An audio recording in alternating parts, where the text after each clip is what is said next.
বেইজ্জতি আল্লাহ করবেই চাচা। যুবক মনে রাখো, আল্লাহকে ভুলে গেছো।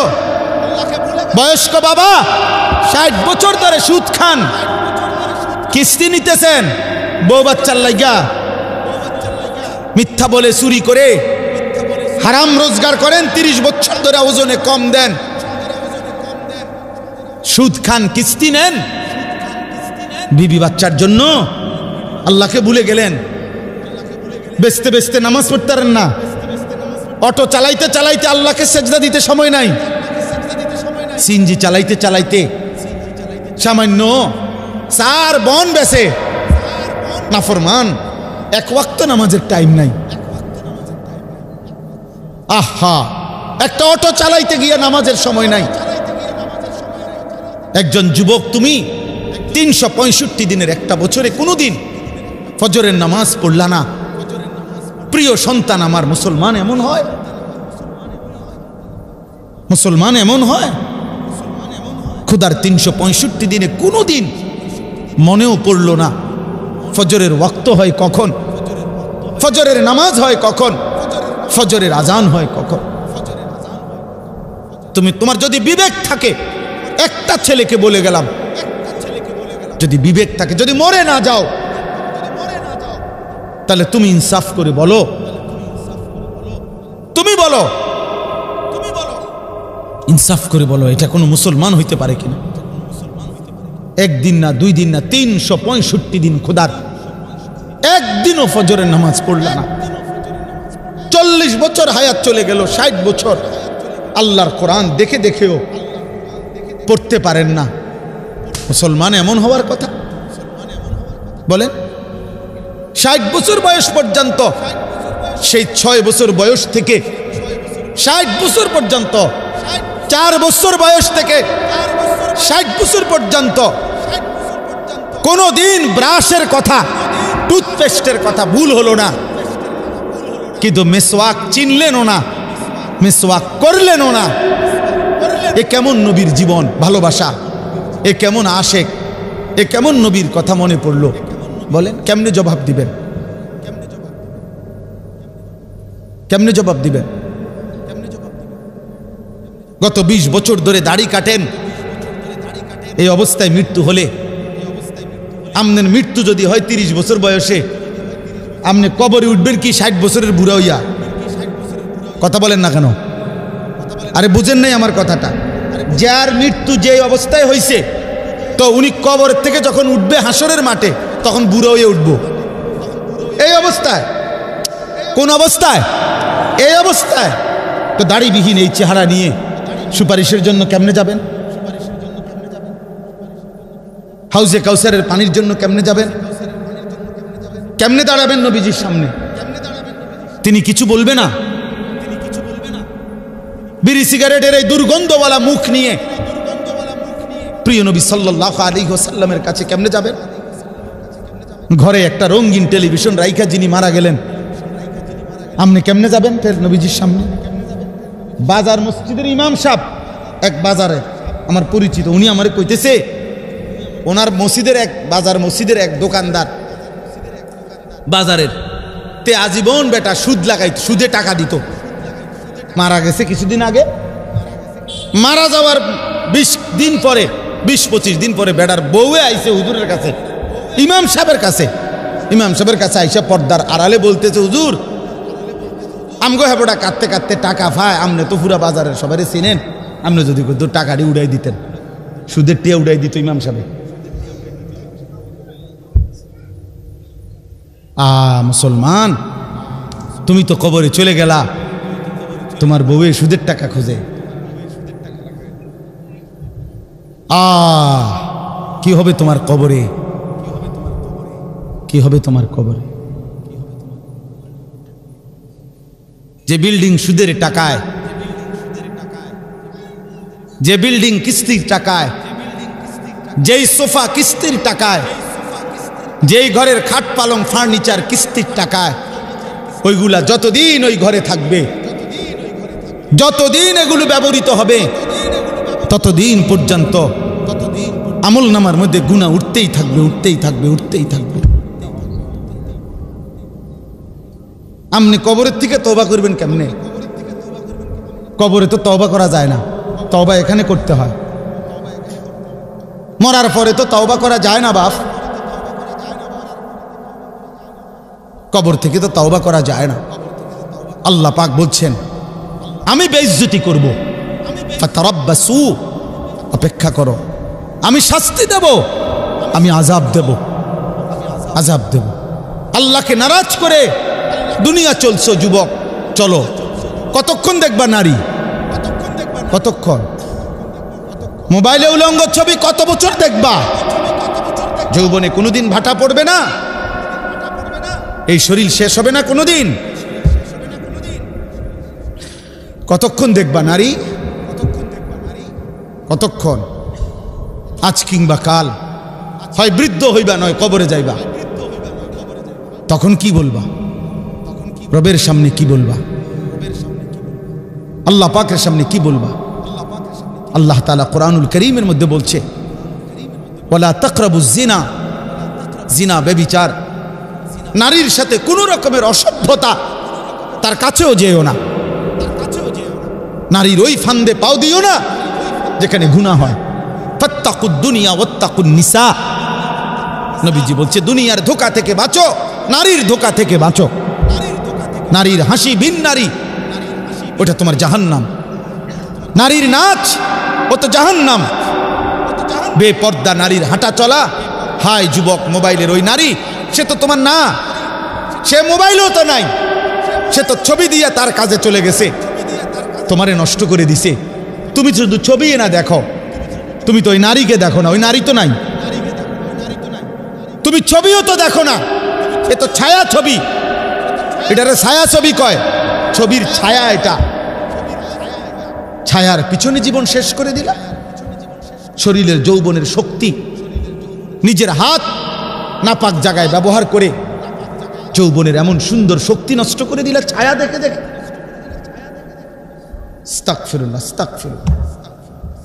আহা, বাপ চাচা মুরব্বী সব আছে দেখে এত বেশি কইতে পারলাম না, বলে আরো বলতাম। এজন্য কিশোর নওজোয়ান, তোমাদের সবচেয়ে বড় দুর্ভাগ্য ওই ছেলেদের যাদের প্রকৃত অর্থে কোনো অভিভাবক নাই।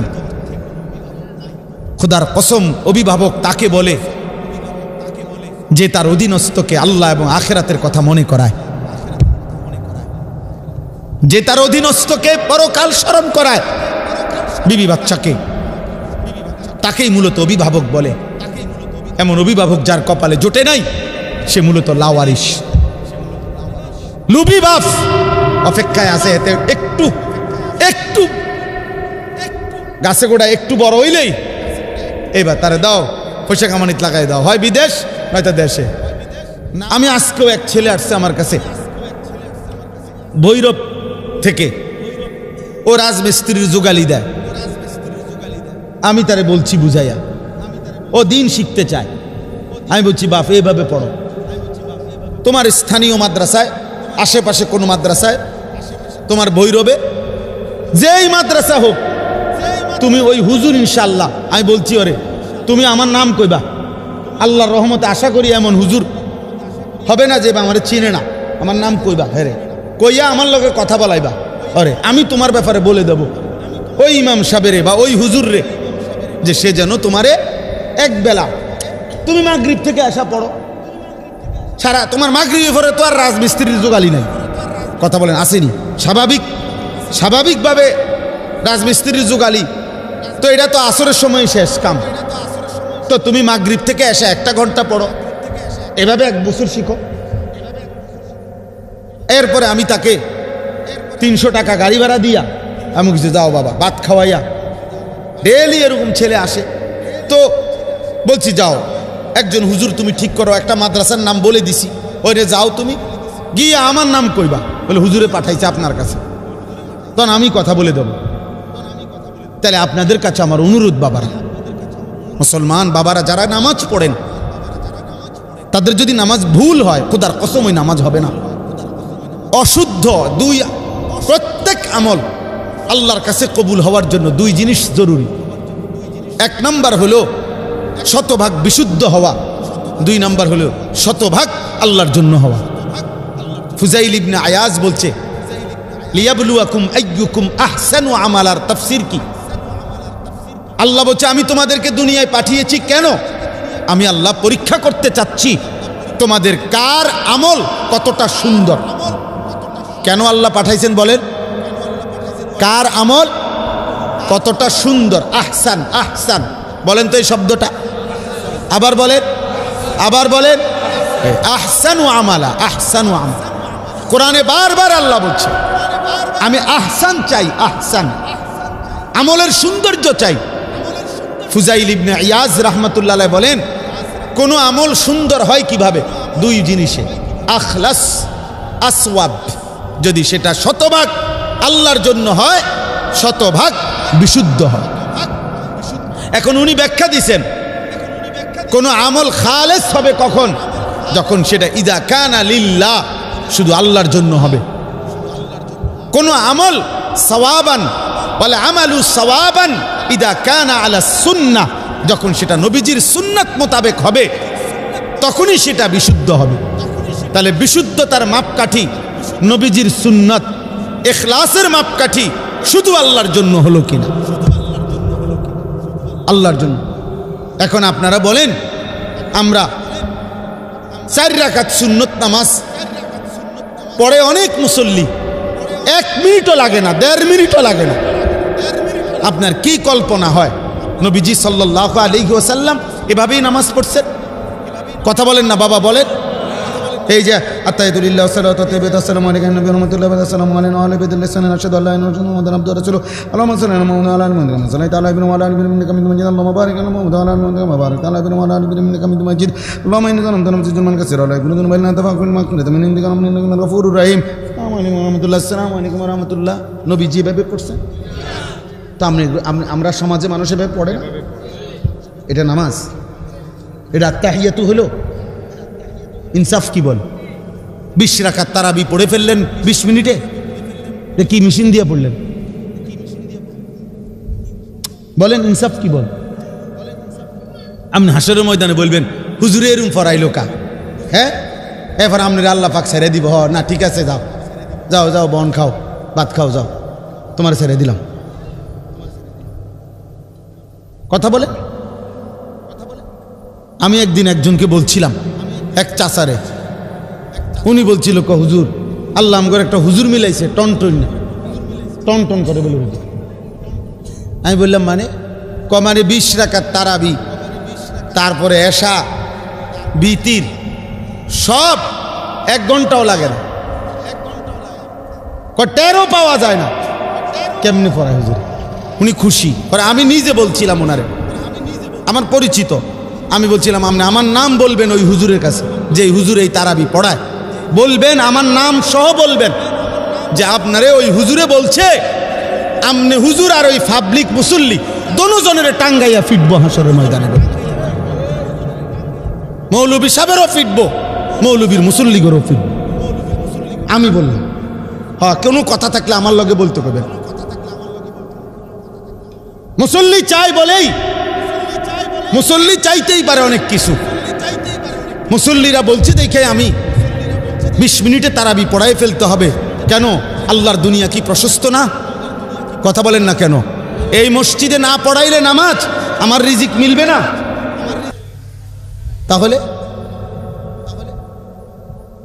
তাহলে খেলাফে সুন্নাত হতে পারবে না।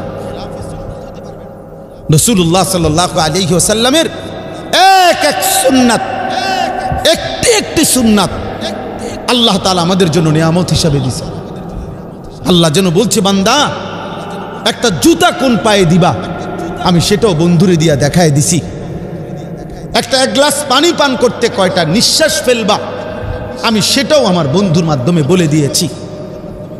যদি ভালোবাসতেই হয়, যদি অনুসরণ করতেই হয়, যদি নিজের মধ্যে সবকিছু সুন্দর স্মার্ট এটা তুলে ধরতে হয় নিজেকে, খোদার কসম আল্লাহ বলছে আমার বন্ধুর চাইতে উত্তম, আমার বন্ধুর চাইতে প্রিয়, আমার বন্ধুর চাইতে সুন্দর গোটা কায়নাতে কেউ হয় নাই, আর কিয়ামত পর্যন্ত কেউ হবেও না। হবে কি? তিনি হাসলেও সুন্দর, তিনি কাঁদলেও সুন্দর, তিনি হাঁটলেও সুন্দর, তিনি বসলেও সুন্দর। ১.৫ লাখ সাহাবী, লক্ষের চাইতে বেশি সাহাবী নবীজিকে কতভাবে দেখছে, কতভাবে দেখছে। কেউ পূর্ণিমার রাতে দেখছে, কেউ অমাবস্যার অন্ধকারে দেখছে, কেউ একাকী দেখছে, কেউ সবার মাঝে দেখছে, কেউ কেউ মাথায় কাপড়ওয়ালা দেখছে, কেউ চাদর পরা দেখছে, কেউ ভিন্ন ভিন্ন কালারের চাদর গায়ে দেখছে। যে যেভাবে দেখছে, আল্লাহর কসম বন্ধু, প্রত্যেকেই সাক্ষী দিছে, ইয়া রাসূলুল্লাহ, আপনার চাইতে সুন্দর এই দুই নয়নে আর কাউকে দেখি নাই। ওয়া আহসানু মিনকা লাম তারা কাত্তু আইনি ওয়া আজমালু মিনকা লাম তালিদিন নিসাউ। আপনার চাইতে সুন্দর এই দুই নয়নে আর কাউকে দেখি নাই। আপনার চাইতে সুন্দর কোনো মা কোনো বাচ্চা প্রসবই করে নাই, প্রসবই করে নাই। আল্লাহ তাআলা কোরআনুল কারীমের মধ্যে বলছে, ওয়াদ-দুহা, বন্ধু আপনার আলোকোজ্জ্বল সুন্দর পবিত্র ওই চেহারা মুবারকের কসম। এই ওয়াদ-দুহার এক তাফসীর, এটা দুইটা তাফসীরের মধ্যে এটা একটা। আল্লাহ নবীজির চেহারা মুবারকের কসম করছে, আপনার চেহারা এতটা সুন্দর, আমি আল্লাহ আপনার ওই সুন্দর চেহারার কসম করলাম। ওয়াল্লাইলি ইদা সাজা, এইটার একটা তাফসীর হলো বন্ধু, আপনার সুন্দর চেহারার সাথে মানানসই ঘন কালো যেই চুল আপনার মাথায়, আপনার সেই ঘন কালো চুলের কসম, আপনার ওই সুন্দর চেহারার কসম, আপনার ওই ঘন কালো চুলের কসম। আপনার চুল বড় সুন্দর বন্ধু, আপনার চেহারাও বড় সুন্দর। এজন্য বাপ নবী সাল্লাল্লাহু আলাইহি সাল্লামের চেহারা মুবারক ছিল দাড়িওয়ালা চেহারা, আর আল্লাহ তাআলা সেই চেহারা পছন্দ করে কসম করছে। নবীজির চুল ছিল পেছন দিকে লম্বা, আর সেই চুলের কসম আল্লাহ করছে। এই জন্য যুবক, ডান দিকে চুল, বাম দিকে সামনে যাদের চুল বড়, এটা ইমানদারের চুল না। পৃথিবীর কোন ইমানদারের চুল এ ডানে বড়, বামে বড়, সামনে বড় হতে পারে না। এ কাফেরের চুল, মুশরিকের চুল, বেঈমানের চুল, ইহুদি, খ্রিস্টান, হিন্দু, বৌদ্ধ, নাস্তিক, মুরতাদ, নাম বংশ পরিচয়হীন কোন মানুষের চুল হইতে পারে, ইমানদারের চুল না। ইমানদারের চুল, দাজ্জালের চুল এটা। যত হাদিসে নবীজি বলছেন দাজ্জালের কথা, প্রত্যেক হাদিসে নবীজি সাল্লাল্লাহু আলাইহি ওয়াসাল্লাম বলছে দাজ্জালের চুল হবে এলোমেলো, কাতাত, জুফালুশ শা'r, জাদুর রাস, শাদীদু জুউদাতিশ শা'r, সব দাজ্জালের চুলের ব্যাপারে আল্লাহর নবী বলছেন হাদিসের শব্দ। সব অর্থ হইল স্বাভাবিকতার পরিপন্থী এলোমেলো চুল। আগসানু শাজারা, গাছের ডালের মতো, গাছের ডাল সবগুলো একবার স্কয়ার মিলাইয়া সমান সমান, কথা বলে না কেন, আঁকা বাঁকা, উঁচা নিচা, ছোট বড়, চিকন মোটা, এলোমেলো, হাবাক হাবাক, তাক তাক। নবীজি বলছে দাজ্জালের চুল হবে থাক থাক। এই পোলাপা এনে এক কাটা দিছে, এনে একটা কাটা দিছে, এন দিয়ে একরকম কাটা দিছে, তো দাজ্জালের চুল। নবীজি সাল্লাল্লাহু আলাইহি সাল্লাম বলছে দাজ্জালের চুল হবে সিথি কাটা, সিথি কাটা। এই জন্য যেরকম বিভিন্নখানে যারা কাইটা চুলের আলাদা করে, এই সিথি কাটে দাজ্জালের চুল। তো এই জন্য বললাম, আমি যে আয়াতটা পড়ছি, এবার আয়াতের তর্জমা বলি। আল্লাহ তাআলা এই আয়াতের মধ্যে আমাদের কাছে একদম সহজ কথা, আল্লাহ তাআলা এখানে 8টা জিনিস উল্লেখ করছেন। সূরা তাওবার 24 নম্বর আয়াত, যে আয়াত আমি পড়ছি, এই আয়াতের মধ্যে আল্লাহর নবী সাল্লাল্লাহু আলাইহি ওয়াসাল্লাম আল্লাহ তাআলা 8টা জিনিস বলছেন। একদিকে আল্লাহ বলছে এই 8টি জিনিসের প্রতি তোমাদের ভালোবাসা আছে আমি জানি।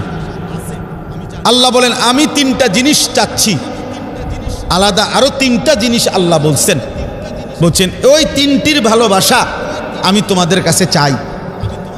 তো আল্লাহ বলেন এই 8টি ভালোবাসা যদি ওই তিনটি ভালোবাসার চাইতে বেশি হয়, তো নিশ্চিত শুনে নাও আমি আল্লাহর পক্ষ থেকে তোমার জন্য আযাব আসবে, আযাব আসবে।